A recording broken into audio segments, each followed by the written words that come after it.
Indian തൊഴിലാളി നിയമങ്ങളെ സമൂലമായി പരിഷ്കരിച്ചുകൊണ്ട് കേന്ദ്ര സർക്കാർ കൊണ്ടുവന്ന 4 പുതിയ ലേബർ കോഡുകൾ രാജ്യത്ത് വലിയ തൊഴിലാളി യൂണിയൻ പ്രക്ഷോഭങ്ങൾക്കും രാഷ്ട്രീയ വിവാദങ്ങൾക്കും കാരണമായിരിക്കുകയാണ്.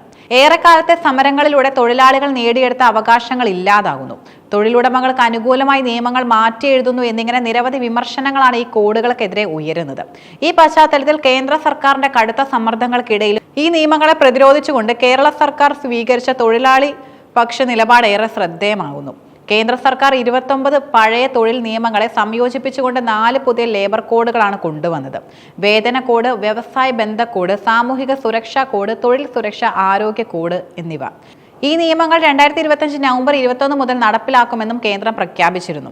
ഇതിനെതിരെയുള്ള പ്രധാന വിമർശനങ്ങൾ ഇവയാണ്. തൊഴിലാളി സംരക്ഷണ നിയമങ്ങളെ ക്രോഡീകരിച്ചതിലൂടെ പല നിർണായക അവകാശങ്ങളും ഇല്ലാതാവുകയും നിയമങ്ങൾ ലംഘിക്കുന്നതിൽ നിന്ന് തൊഴിലുടമകളെ സംരക്ഷിക്കുകയും ചെയ്യുന്നു. സമരങ്ങൾ ചെയ്യാനുള്ള അവകാശം, യൂണിയൻ രൂപീകരണത്തിനുള്ള എണ്ണം, പിരിച്ചുവിടലുമായി ബന്ധപ്പെട്ട നിയമങ്ങൾ എന്നിവയെല്ലാം തൊഴിലുടമകൾക്ക് അനുകൂലമായ മാറ്റങ്ങൾ വരുത്തി. സാമൂഹിക സുരക്ഷാ പദ്ധതികളുടെ വ്യാപ്തി കുറയ്ക്കുകയും തൊഴിലാളികളുടെ ബാധ്യത വർദ്ധിപ്പിക്കുകയും ചെയ്യുന്നുവെന്ന ആശങ്കകളുമുണ്ട്. ഈ സാഹചര്യത്തിൽ CPM ഉൾപ്പെടെയുള്ള തൊഴിലാളി യൂണിയനുകളും രാഷ്ട്രീയ പാർട്ടികളും കോഡുകൾ പിൻവലിക്കണമെന്ന് ആവശ്യപ്പെടുന്നു. ലേബർ കോഡുകൾക്കെതിരെ CPM ശക്തമായ നിലപാടെടുക്കുമ്പോഴും കേന്ദ്രത്തിന്റെ ആവശ്യം പരിഗണിച്ച് കേരളം നേരത്തെ തന്നെ കരട് ചട്ടങ്ങൾ വിജ്ഞാപനം ചെയ്തിരുന്നുവെന്ന വിവരം പുറത്തു വന്നത് രാഷ്ട്രീയ വിവാദങ്ങൾക്കും വഴിവെച്ചു. എന്നാൽ തൊഴിൽ മന്ത്രി വി ശിവൻകുട്ടി ഈ വിഷയത്തിൽ കൃത്യമായ വിശദീകരണവുമായി രംഗത്തെത്തി. വി ശിവൻകുട്ടി തന്റെ ഫേസ്ബുക്ക് പോസ്റ്റിലൂടെയാണ് കേരളത്തിന്റെ നിലപാട് വ്യക്തമാക്കിയത്. 2019 കേന്ദ്രം പരിഷ്കരണങ്ങൾ തുടങ്ങിയപ്പോൾ തന്നെ 2020 ചട്ടങ്ങൾ രൂപീകരിക്കാൻ സംസ്ഥാനങ്ങൾക്കുമേൽ കടുത്ത സമ്മർദ്ദമുണ്ടായിരുന്നു. ഇതിന്റെ ഭാഗമായാണ് അന്ന് കരട് ചട്ടങ്ങൾ വിജ്ഞാപനം ചെയ്യുകയും അഭിപ്രായങ്ങൾ തേടുകയും ചെയ്തത്. കരട് ചട്ടങ്ങളെക്കുറിച്ച് അഭിപ്രായങ്ങൾ തേടുന്നതിനായി 2022 ജൂലൈ 2 തിരുവനന്തപുരത്ത് ട്രേഡ് യൂണിയൻ പ്രതിനിധികളെയും നിയമവിദഗ്ധരെയും പങ്കെടുപ്പിച്ച് വിപുലമായ ഒരു ശില്പശാല സംഘടിപ്പിച്ചു. ഈ ശില്പശാലയിൽ തൊഴിലാളി യൂണിയനുകൾ ലേബർ കോഡുകളിൽ തൊഴിലാളി വിരുദ്ധതയ്ക്കെതിരെ ശക്തമായ വിമർശനവും ഉന്നയിച്ചു. ആ വികാരം മാനിച്ചുകൊണ്ട് സംസ്ഥാനം തുടർ നടപടികൾ സ്വീകരിക്കേണ്ടതില്ല എന്ന് തൊഴിൽ മന്ത്രി എന്ന നിലയിൽ ഞാൻ അന്ന് നിർദ്ദേശം നൽകി.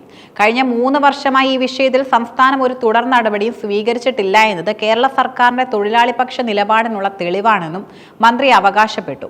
മന്ത്രിയുടെ ഈ വിശദീകരണം കരട് ചട്ടങ്ങൾ തയ്യാറാക്കിയത് കേന്ദ്രത്തിന്റെ സമ്മർദ്ദം മൂലമായിരുന്നെങ്കിലും തൊഴിലാളി യൂണിയനുകളുടെയും എതിർപ്പ് പരിഗണിച്ച് രാഷ്ട്രീയമായ ഇച്ഛാശക്തിയോടെ തുടർ നടപടികളിൽ നിന്ന് പിൻവാങ്ങിയെന്നും സ്ഥാപിക്കുന്നു.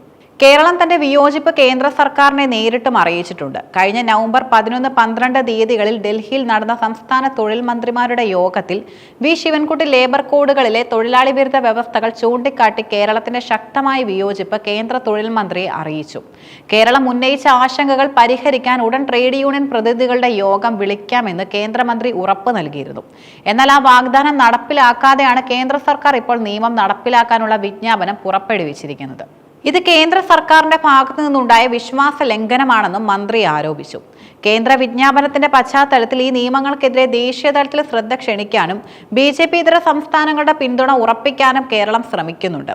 സംസ്ഥാനത്തെ കേന്ദ്ര ട്രേഡ് യൂണിയൻ പ്രതിനിധികളുടെ അടിയന്തര യോഗം വിളിച്ചു ചേർത്തുകൊണ്ട് യൂണിയനുകളുടെ അഭിപ്രായം കേട്ട ശേഷം മാത്രമേ തുടർ നടപടികളിലേക്ക് കടക്കൂ എന്നും സർക്കാർ ഉറപ്പ് നൽകി.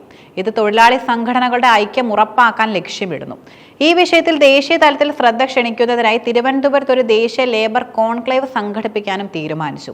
ഇന്ത്യയിലെ പ്രമുഖ ട്രേഡ് യൂണിയൻ നേതാക്കളെയും നിയമവിദഗ്ധരെയും ഇതിൽ പങ്കെടുപ്പിക്കുക. BJP ഇതര സംസ്ഥാനങ്ങളിലെ തൊഴിൽ മന്ത്രിമാരെയും ക്ഷണിക്കുന്നതും കേന്ദ്ര നിയമങ്ങൾക്കെതിരെ സംസ്ഥാന തലത്തിൽ ഒരു ഫെഡറൽ കൂട്ടായ്മ രൂപപ്പെടുത്താനുള്ള രാഷ്ട്രീയ തന്ത്രമാണ്. ഇന്ത്യയിലെ ഭൂരിഭാഗം സംസ്ഥാനങ്ങളും ലേബർ കോഡുകൾ സംബന്ധിച്ച ചട്ടങ്ങൾ തയ്യാറാക്കി കേന്ദ്രത്തിന് നൽകി കഴിഞ്ഞിട്ടും കേരളം ഈ വിഷയത്തിൽ പിന്നോട്ട് പോകാതിരിക്കുന്നത് തൊഴിലാളികളുടെ അവകാശങ്ങൾ സംരക്ഷിക്കുന്ന ഉറച്ച നിലപാടിന്റെ ഭാഗമായാണ്. തൊഴിലാളികളുടെ അവകാശങ്ങൾ സംരക്ഷിച്ചുകൊണ്ട് മാത്രമേ കേരള സർക്കാർ ഏതൊരു തീരുമാനവും കൈക്കൊള്ളുകയുള്ളൂ എന്ന് വി ശിവൻകുട്ടി നൽകുന്ന ഉറപ്പ് കേന്ദ്ര നിയമങ്ങൾക്കെതിരെയുള്ള പോരാട്ടത്തിൽ കേരളത്തിന്റെ നിലപാട് വ്യക്തമാക്കുന്നു. ഈ വിവാദം ഇന്ത്യൻ തൊഴിലാളികളുടെ അവകാശങ്ങളെക്കുറിച്ചുള്ള ദേശീയ സംവാദങ്ങൾക്ക് കൂടുതൽ ഊർജം പകരുമെന്നതും ഉറപ്പാണ്.